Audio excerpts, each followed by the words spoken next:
What if George McGovern won the 1972 election with Sergeant Shriver? In this timeline, a lot of people know about the Watergate scandal, which starts in 1971 instead of 1972. And also, Nixon lies about bringing the troops home from Vietnam. Now that Nixon's presidency is sort of bad, let's see how it affects his campaign. 1972 election, President Nixon Agnew vs. McGovern Shriver.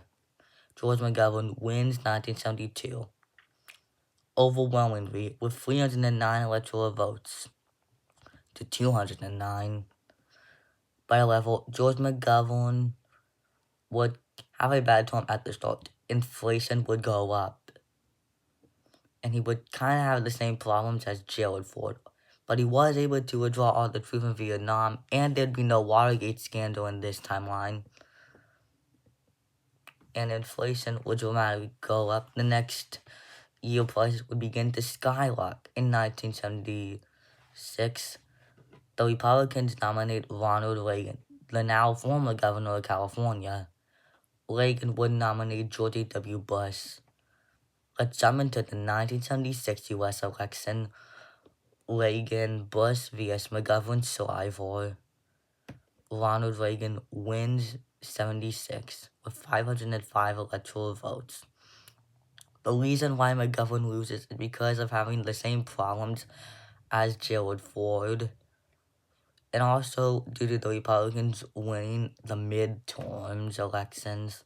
By the level, Reagan will be dealing with the hostage Iran crisis in 1979, but Reagan would free the hostages only 5 months after, and the economy would start to rebound. Though Reagan's age was sort of beginning to catch up, Reagan was still popular heading into 1980. In 1980, the Democrats nominated Gore and Mondale, just like in real life. 1980 U.S. election, Reagan Bush vs. Gore and Mondale. Ronald Reagan wins in the exact same electoral vote landslide with 489 electoral votes. 1984 election, Buchanan Bush vs. Mondale Kennedy. Surprisingly, Walter Mondale wins 1984 as Buchanan puts off a horrible campaign. By the level, Mondale would be criticized for ruining the economy. So, in 1988, the Republicans nominated George W. Bush, the former vice president of Ronald Reagan, and Bush promises on not raising any taxes. But however, the majority of New Deal Democrats are unhappy with Mondale's policies. Bush continues on continuing Reagan's legacy as president before Mondale ruins the economy. 1988 election, Bush, Buchanan vs. Mondale Kennedy. George H.W. Bush wins the election in a landslide with 523 electoral votes, with Mondale only winning Minnesota, a couple electoral votes from Georgia, and the District of Columbia. By all accounts, Bush destroyed Mondale in a landslide. In his first year in office, George H.W. Bush would pretty much have the exact same term as in real life.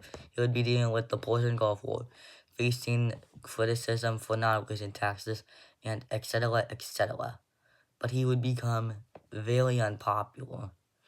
So the Democrats would nominate Ted Kennedy, where George H.W. Bush doesn't even run for re-election in 1992. Instead, the Republicans nominate Pat Buchanan, and Buchanan nominates Alan Keyes.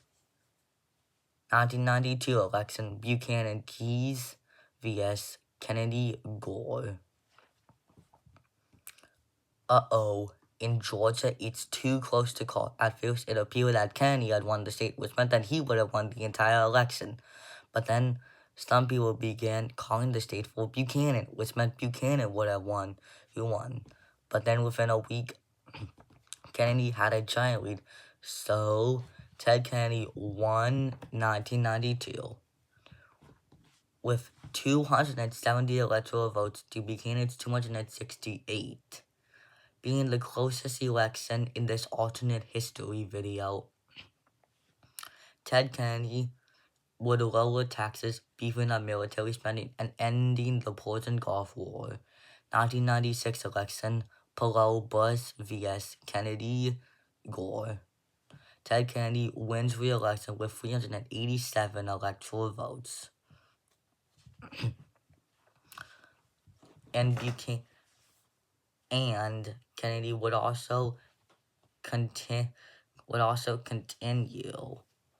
McGovern's legacy as president.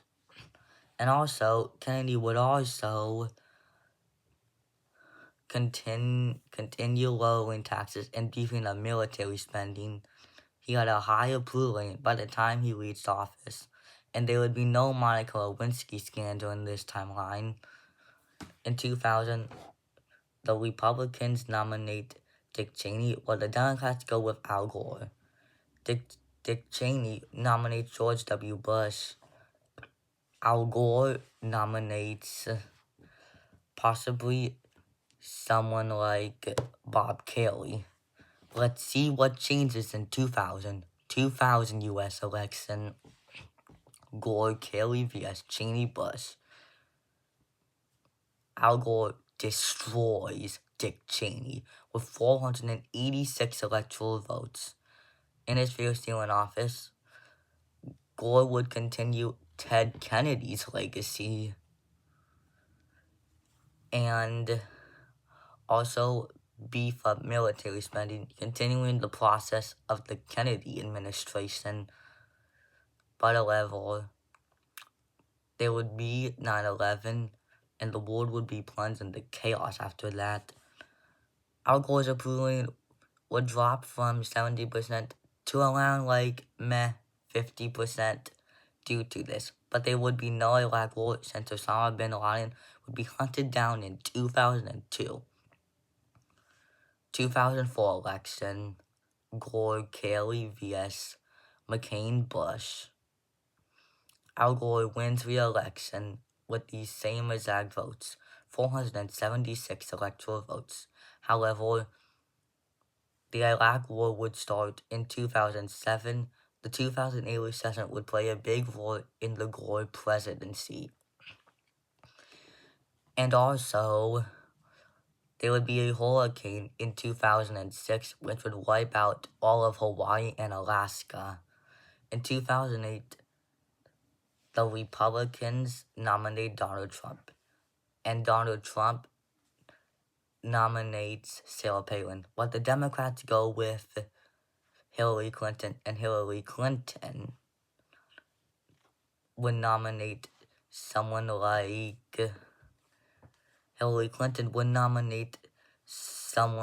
Joe Lieberman. Let's jump in to 2008. Clinton, Lieberman vs. Trump. Hillary Clinton wins 2008 with 352 electoral votes. 2012 election, Clinton, Lieberman vs. Mike Pence. We don't know who Pence's running mate is yet. Anyway, Clinton wins re-election decisively with 500 electoral votes to Pence's 38 electoral votes. But however, in 2016, it wasn't looking that good for the Democrats. Hillary Clinton's approval rating dropped to 27% because the COVID-19 pandemic happened in 2015 in this timeline. And also, there was an email talking trash about the Clinton administration. Hillary Clinton was furious. over it. And in 2016, the Democrats nominate Tim Kaine. Tim Kaine nominates Tim Walz, but the Republicans nominate John Kasich, and Kasich nominates Jeb Bush. Let's see how the election turns out. 2016 U.S. election, Kaine Walz vs. Kaine Rubio. Surprisingly, Tim Kaine wins 2016 as the 2020 as in 2020, Tim Kaine is looking like he's gonna be winning re-election. 2020 U.S. election, Kaine Walz vs. Vance Pence. Tim Kaine wins re-election. 2024 U.S. election, Harris Walz vs. Haley DeSantis. Nikki Haley wins. Tim Kaine gets re-elected in 2020. 2024 election, Harris Walz vs. Haley DeSantis. Nikki Haley wins the 2024 election. What if George McGovern won in 1972? Timeline: 1972, George McGovern. 1976, Ronald Reagan. 1980, Ronald Reagan. 1984, Walter Mondale. 1988, 1984, George W. Bush. 1988, George H.W. Bush. 1992, Ted Kennedy. 1996, Ted Kennedy. 2000, Al Gore. 2004, Al Gore. 2008, Hillary Clinton. 2012, Hillary Clinton. 2016, Tim Kaine. 2020, Tim Kaine. 2024, Nikki Haley. I hope you enjoyed this video. Sorry it was so long.